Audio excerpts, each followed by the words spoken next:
संविधान ने आपको जितना अधिकार दिया है उतना ही कीजिए।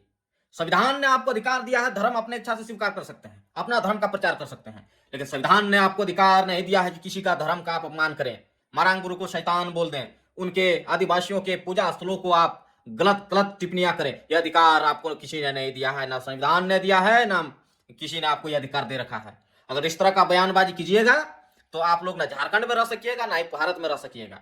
आप लोगों को ना रहने के लिए जमीन मिलेगा, ना आसमान, आप लोग को कहीं रहने का स्थान नहीं मिलेगा। इसलिए इस तरह का बयानबाजी दोबारा ना करें, गलती को स्वीकार करें, माफी मांगे और इस तरह का सभा आदिवासी एरिया में बंद करें।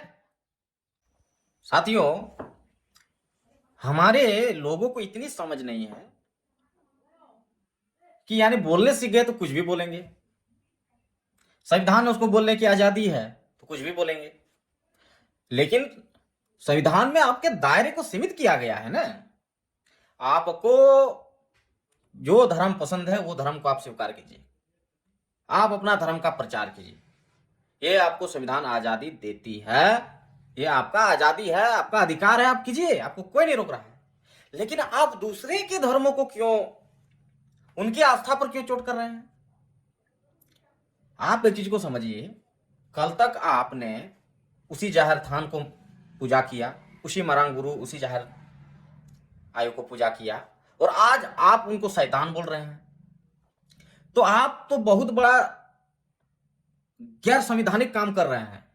माने कि पूरा देश के आदिवासियों की आस्था पर चोट पहुंचा करके आदिवासी वर्सेस ईसाई का झगड़ा लगवाना चाह रहे हैं। आप कह रहे हैं कि उसको जो है सो आपका ईश्वर यीशु ने उसको लात मार के भगा दिया, मरांग गुरु को। तो इस तरह का बयानबाजी से हमारे समाज में जो एकता अखंडता बना हुआ है वो टूटने लगेगा और दंगा का माहौल भी हो सकता है।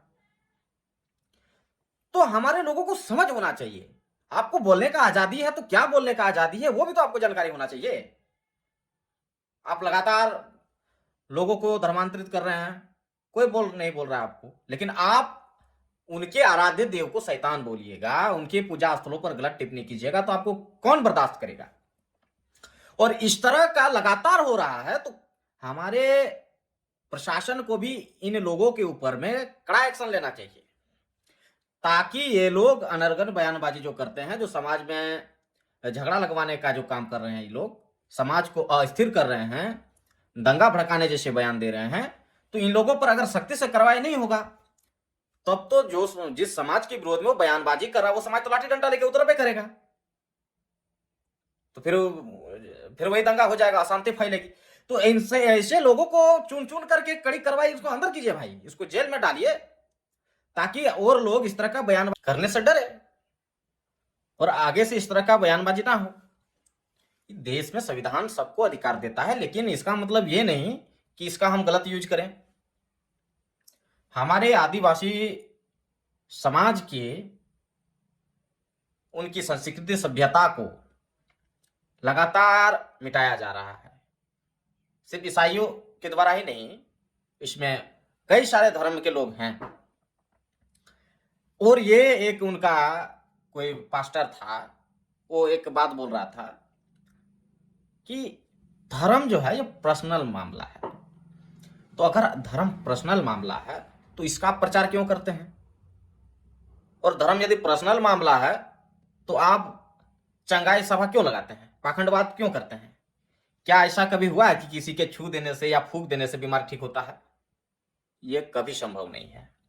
ये बात आपके अनपढ़, जो पढ़े लिखे नहीं है, समझदार नहीं है, वो लोग विश्वास कर सकते हैं, लेकिन जो साक्षर समझदार शिक्षित लोग हैं वो आपके बातों पर यकीन नहीं करेंगे। लेकिन ठीक है, आप अपना कीजिए, आपको आजादी दिया है, आप प्रचार कीजिए, कोई नहीं रोक रहा है। लेकिन इस तरह का बयानबाजी, यानी कि आप अपने सभाओं में इस तरह के बात लोगों को आप समझाते हैं, उनके जहन में डालते हैं, दिमाग में डालते हैं, तभी तो उस तरह का बात उनके मुंह से निकल रहा है। एक बार इससे पहले घटना आप लोगों ने देखा था कि गाना निकाल दिया था, मारंग गुरु शैतान जीसू संगे लड़ाई लेना, इस तरह गाना था। इसके बाद फिर एक बयान आया अभी। तो इस तरह का बयान आप लोग ना दें और आदिवासी को उकसाना बंद करें। अगर उनका संस्कृति पर आप हमला कीजिएगा लगातार तो बर्दाश्त नहीं किया जाएगा। तो आप लोग समझदार हैं, बयान वापस लीजिए और इस तरह का सभा आदिवासी एरिया में बंद कर दीजिए, जिससे कि आदिवासी समाज में शांति बना रहे और आप लोग का भी नुकसान ना हो। धन्यवाद।